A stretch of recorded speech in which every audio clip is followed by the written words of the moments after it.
Tau confirms farmers have given notices of retrenchment to employees and further arrests not ruled out regarding Western Cape schoolgirls' murder. I'm Lebo Changela with this news update.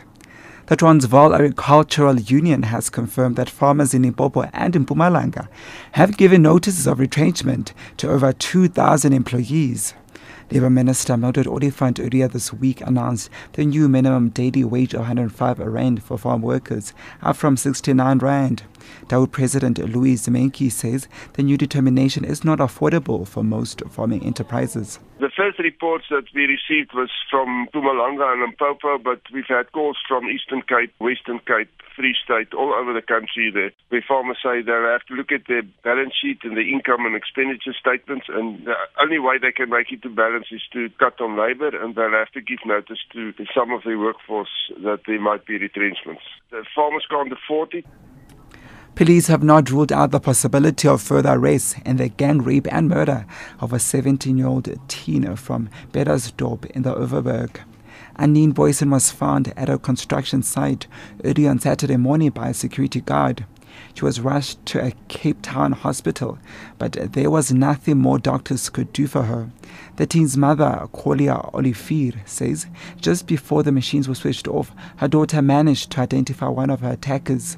Police spokesperson Frederick van Beek says the investigation is continuing. Before she died, the girl identified one of the suspects and he was arrested. He appeared in the Beddersdorp Magistrates Court, and the case was postponed till the 12th of February for further investigation and arrest on the other accomplices.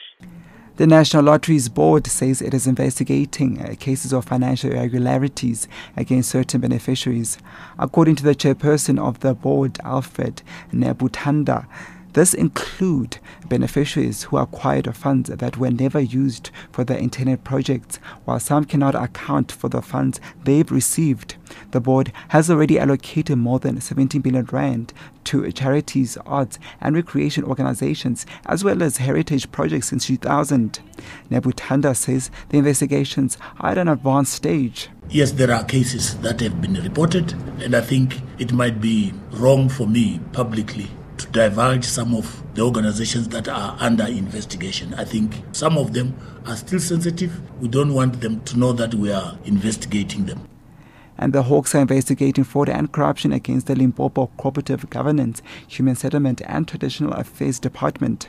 Hawks spokesperson Paul Ramaloko says the DA has laid the fraud charge following the awarding of tenders to 55 companies to build 3,000 houses in the province. A case of corruption has been opened by the DA pertaining to 900 million tender awarded to a company by the Department of Corporate Governance and Traditional Affairs. At this stage, our investigations are at a very early stage, but they are underway. We cannot say when the investigation will be completed.